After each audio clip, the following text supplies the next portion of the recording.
hey. Camerae. Watching Camerae. Oh my. On Camerae. Hello. Music, TV. Are you listening to me? So enjoy yourself. This girl is always so singing. Enjoy yourself. Hello. Camerae, come on. It's time to start the show. Oh.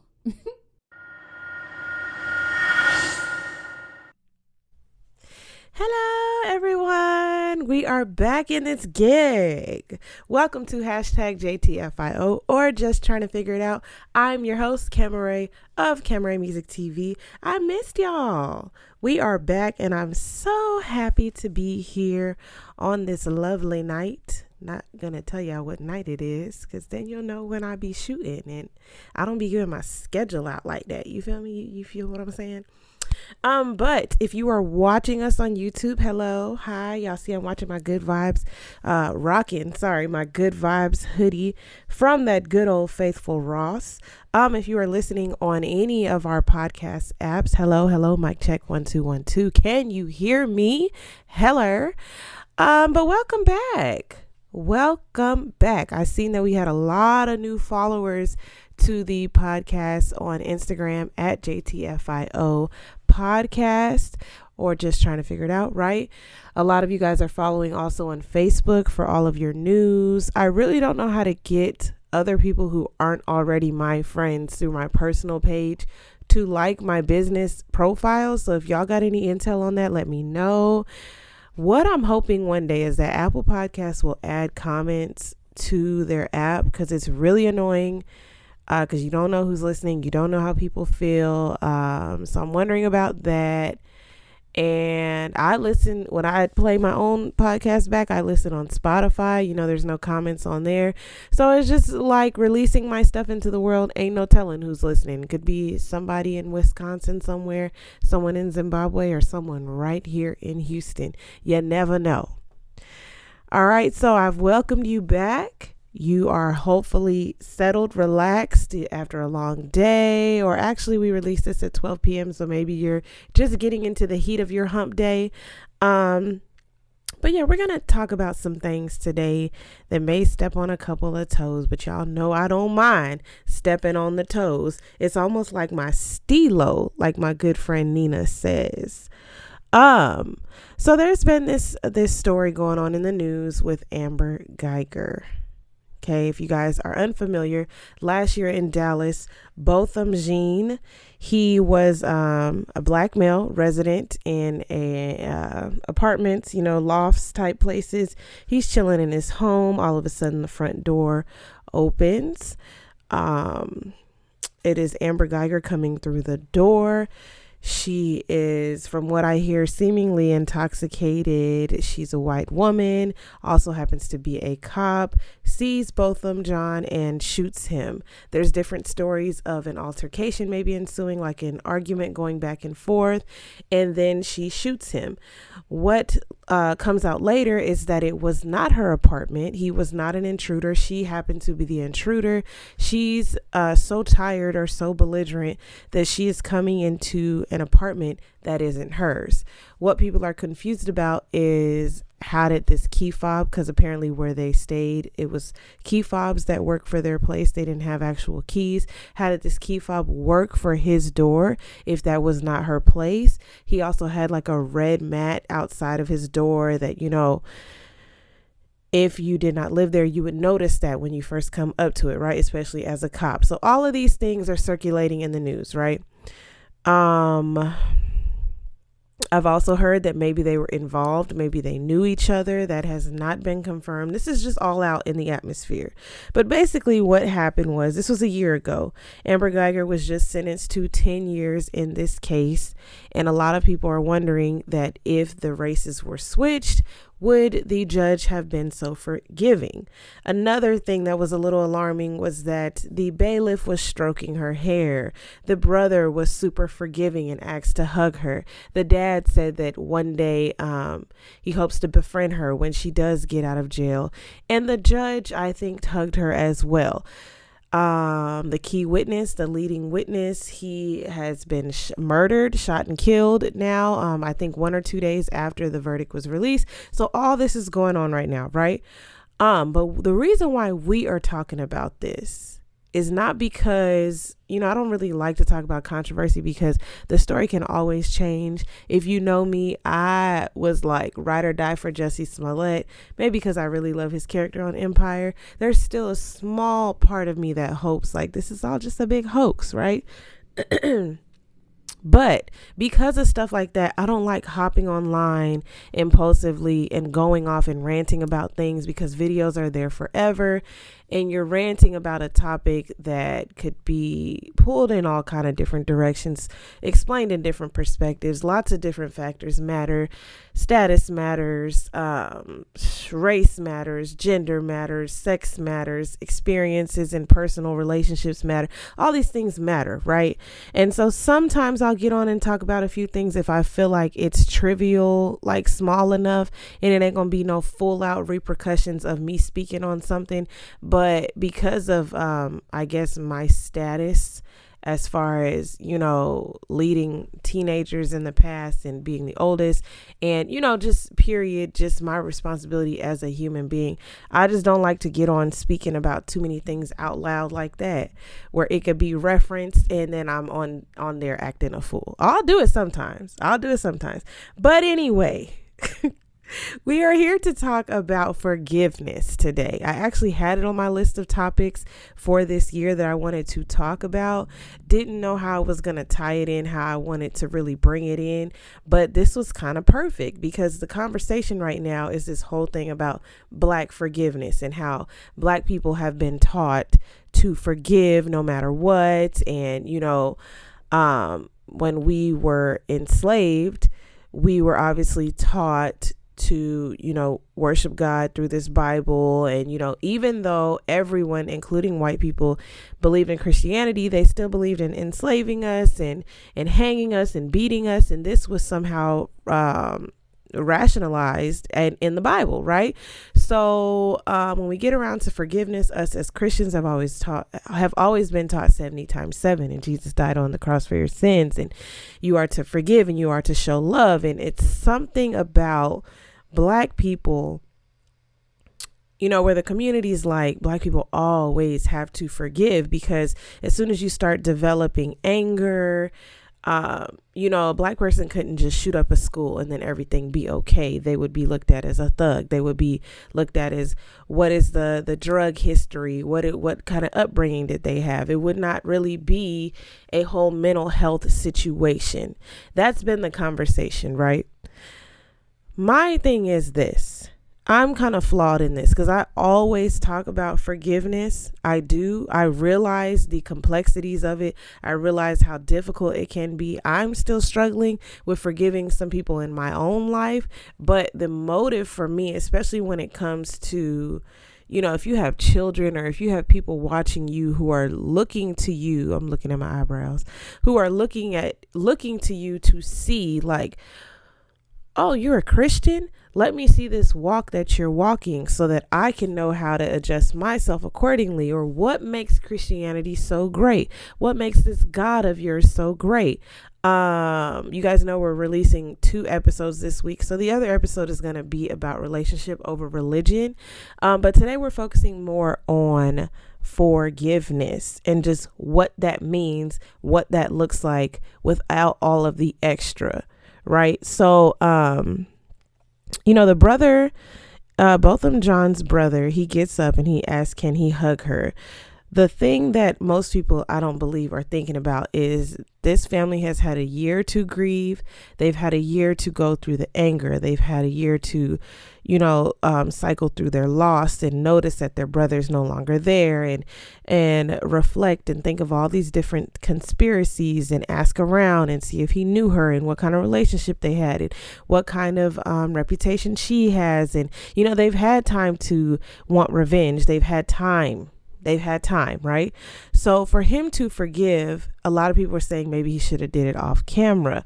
I don't feel that way. If that's what he wanted to do, as a Christian, you want to be bold and outright. If I'm trying to show you guys that, this is where I'm at, my level of maturity, my level of patience, my growth, my faith, I'm ready to forgive this woman for what she has done. This is me and what I'm doing. As a Christian, I'm not going to hide that. I'm going to show you guys that me as a Christian, this is what I'm doing.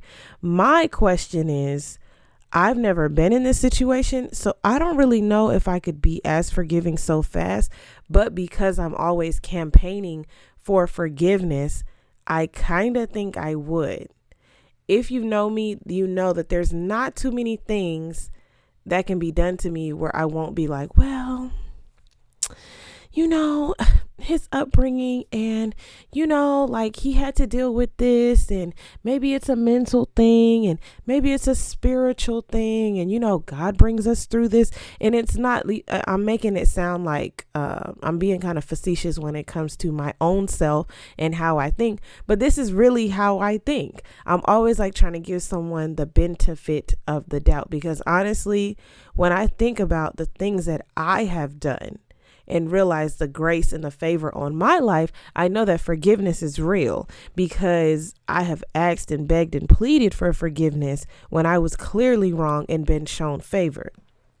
And which we'll talk about more of that in the relationship versus religion episode. But I think where people, I guess, get it wrong is when you flow into the semantics of it all.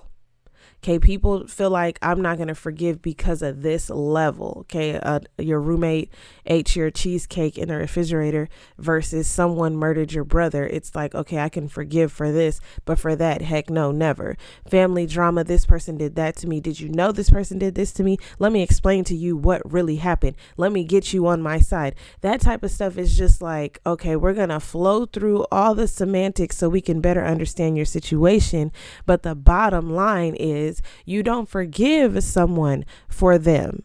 You forgive someone for you, for your own peace of mind, which is why I'm struggling now with a couple things, because it's like, I'm like, I don't really know if I want to forgive you because of the depth of what you've done and how it affects me. And if I forgive you, am I really being honest with myself? So I know there needs to be a conversation, a hard conversation that I may or may not be ready for. When I am ready for it, then I can do this forgiveness. So forgiveness takes a lot of bravery. It takes a lot of maturity. It takes a lot of patience. And sometimes, honestly, you just don't have the energy to give that to everyone. So I feel that. I used to feel like, oh, you need to forget. Everybody needs to forgive, honestly. But there's most things that are hard. They're just hard. But you have to do the work, like the Kev on stages say. You have to do the work. You do. Because it's only going to affect you. You're going to go through these routes to avoid this person. This person is fine, sleeping just fine at night. You're going through routes to avoid this person, avoid this situation, avoid people that deal with this person. You are creating points in your life where now you have to maneuver around. And that person is flowing freely. Okay, so those semantics within forgiveness, we have to learn how to peel back the layers and just eat the banana. That's it. Just chop the onion, throw it in there, saute it. You're good. Because raw onions versus grilled onions, I mean, an extreme difference, honestly. Off topic, but y'all feel what I'm saying. Y'all feel what I'm saying. The thing about the brother in this case is just like someone said, like I said earlier, someone said that he should have done it in private. Him doing it in private when this case is already global, it would not have been beneficial to me in my opinion. Okay. Because people are already mad at this woman. They have to put up like as a family unit, they have to put out a feeling or how they feel. That has to be put out there. Okay. Because what happens is we take on these cases and these issues, and we rally and we fight, and the family feels one way and we out here fighting for something else. All right. So it's always important to know what the family thinks. I wonder what the mom thinks, because last year, I don't think she was as forgiving. I don't. But what's interesting is the Christian way is to forgive, right? But what's so funny to me is that same Christian will add all these different things, all these different conditions to their forgiveness, to our forgiveness. It's human. We do it. It's wrong. As soon as you start saying, this person did this to me, I could work it out, I could have a conversation with them, but this, but that. It's like you start to chip away at all that growth that you've had in other realms of your life. Honestly, this one situation in my life that I'm trying to maneuver around, I'm like, I go back and forth with myself. I'm like, the mature thing to do is to talk with this person, get it all out there, cry it out, thug it out, scream it out, forgive and repair the relationship and move forward. What I want to do, what I feel like I should be justified in doing, is working in my own time, figuring my way through it. And right now, my figuring my way through it is just not, I'm just not even thinking about it at all, honestly. But it's really messed up, because when you decide that you're going to do the work, you have to, and I'm talking to myself, Camerae, you have to give yourself a timeline. How long are you going to let this go on where you're not doing the work? Because honestly, in this situation, there's people behind me who, if I got it together, they'd probably follow suit. So it's like, you're the main reason this is not getting repaired. This person has tried to extend the olive branch, but you have so much invested that you're just like, And it's not even like, it's so funny because I did not make a decision to just be like, yep, I'm good, not talking to you no more, cool off of you. It's like, I'm amicable. I speak nice. You need anything, you can set the guidelines and the boundaries on how you want everything to be. All right, cool, let's do it. But there's like a whole part of me that's not given to you because of what you have done. And I don't feel like that's forgiveness. A lot of people say forgive, but don't forget. I don't feel like that's real forgiveness. I don't. So I can honestly say in my life, there is one whole situation where forgiveness is like a work in progress. It is. And y'all know I'm a Scorpio, so I'm either black or white. There is no gray. So when you decide that you're going to forgive, you really have to forgive. You do. You cannot be saying I forgive you, babe, for cheating on me. But every time, you see another woman, I'm going to bring her. Oh, remember that time that's not real forgiveness. It's just not. It's just not. It's not. And it's messed up because that's all that is pain, right? We mask our pain with fear, with anger, with attitude and all that stuff. That's what it dwindles down to, is the fact that you were hurt about something. This is your coping mechanism. And honestly, nobody blames you. It's just when it gets lengthy, when it gets dramatic, it's like, okay, come on. It's time to fix it. It's time to fix it. And I feel like I'm talking to y'all, but I'm talking to me, honestly. But that whole 77 times 7 thing, or 70 times 7, all them sevens, it's real. It's real.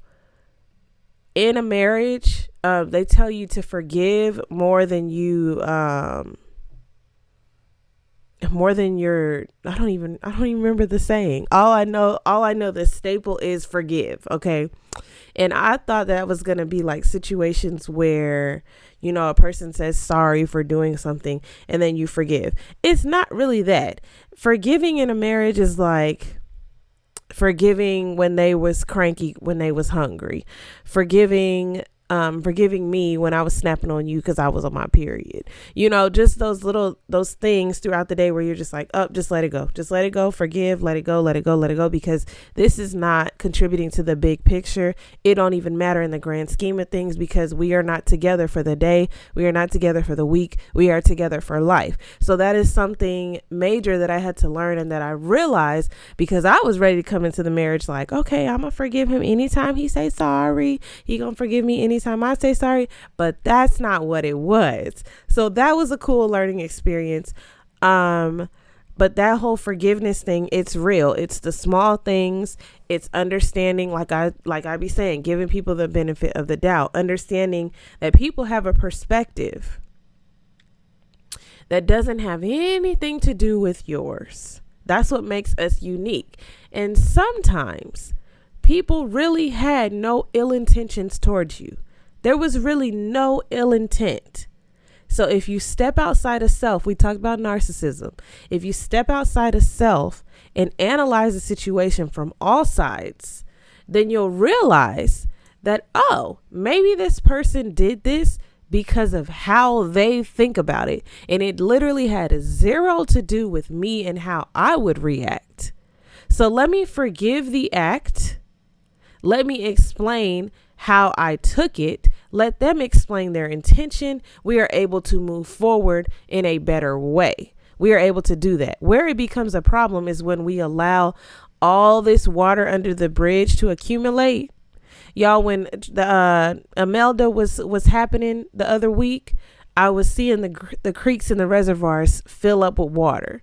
And that's the image that I'm getting. When we allow stuff to just fill up under us, just water and water and water. Do you know how hard it is to get rid of water when it has just, built up? Where are you going to put it all? Where are you going to put it all? When there's so much water under the bridge, of course it's hard to forgive. That's why at first, in the first notion, and that another analogy, because I'm queen of analogies, honestly. Another analogy, when you're somebody you're in a relationship with, your mate, or even a friend of yours does something and you ignore it the first time, right? And then they do it again and you ignore it again because you're thinking, they know better. They'll figure it out.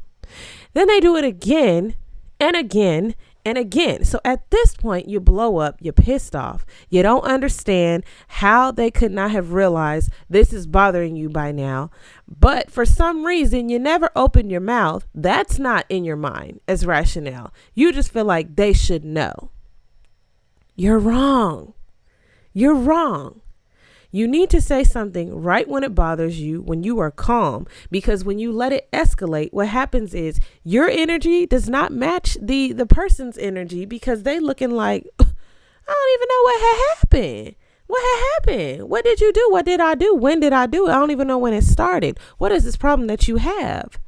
Right?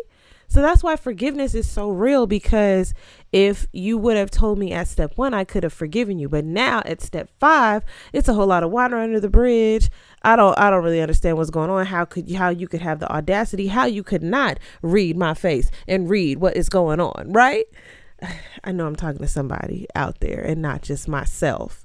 But forgiveness is real. And I want us to really think about and really look at things in our life where we are refusing to forgive. And it could be self.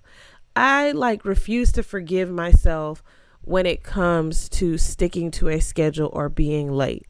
I beat myself up about it so bad because it is such a huge flaw of mine, but I had to break it down and dwindle it down to the most basic of things. Why are you always late? Do you not add significance to the things that you do in your life? Do you not enjoy the things that you do in your life? Okay, you don't enjoy them. Switch them around. Let's change it around. Let's understand that arriving right on time is not really on time. Give yourself some time. Do you like being frazzled when you're rolling up to work? It's things like that are about self-care that you start to do that contribute to the bigger picture, but you're not able to do that until you become self-aware. We're always talking about the self-aware sandwich, right? The things that you notice about self that you can start to improve, that you can start to understand, so that you can articulate to others, this is me and this is why I am me. But it starts with forgiving of self. not beating yourself up over things, but also taking the time to understand this is why I do that. I know I didn't talk a lot because I missed y'all. But that has been our episode for the week. If you are fans of The Read, y'all, they got their own show coming on Fuse TV. October 11th. Is that Friday night? What's today? Today's 7th, tomorrow 8, 9, 10. I think that's Friday night. Okay, but we are going to be making sure we watch it, making sure I record it. Another podcast I'm super duper into is Righteous and Ratchet. I love them. They keep it all the way 100. I'm part of the Right Pack. Pay my little $5 a month. Get my bonus episodes. Kev on Stage, Doughboy. They work super hard. Tried to get into T.I.'s Expeditiously. It has like a strong masculine presence. And actually, when Righteous and Ratchet gets a little bit too much like that, I can't really do it. But it's giving me a strong male presence, and that's not always, it's not that part of it is bad. It's that a lot of the chauvinistic type things kind of seep through, and I just be like, I like my podcast to give me more of challenge my intellect a little bit more. And if men are on there talking about women, I just can't do it. But I'll try Expeditiously again. Let me see who else. Let me pull up my podcast app because I just be listening. The Scorpion Show just started a podcast, which I'm happy for them about, because honestly, they've been on YouTube for years. I feel like I grew up with them, honestly. When I say 11 years, they just made 11 years on YouTube and finally decided to do the podcast. So that's exciting, because it's like all of us who've been rocking with them, we've been saying for years, come out with the podcast, please. And Kevin is a Scorpio just like me, and I think he didn't want to do it because he did not want to, follow the crowd and hop on a wave that everyone was doing. But I think everyone convinced him that they would be good at it, and they've been killing it. I love the Aska Show, which is another Kev on Stage production. I love the Love Hour, which is Mrs. Kev on Stage. So the Kev on Stages, they got it popping over there. They got the podcast churning out. They got a masterclass coming out. They got Righteous and Ratchet Adventures. They got Dear Kev. That's a whole nother podcast within itself, where he gives advice every Friday. I love Next Summer I'm Finna. DT, he hops on there and he is spewing knowledge with a sultry, soft spoken, deep voice. I mean, it's soothing, nothing screaming at you. I appreciate soothing podcasts. I don't need y'all, when stuff get too argumentative on these podcasts, I be having to cut it off. I kid you not. So yeah, I think that's everybody I watch. Adrian Expression just released Adrian Expression just I guess created his own podcast show, but it's gonna be through Patreon, which is really smart of him. People are realizing YouTube has a lot going on, so they are navigating to other apps, and I think that's great for everyone. But if you guys don't know, Adrian Expression used to be on a podcast with Justin J called For the Culture, but now he has his own, and I don't know the name of it, but I'll find out.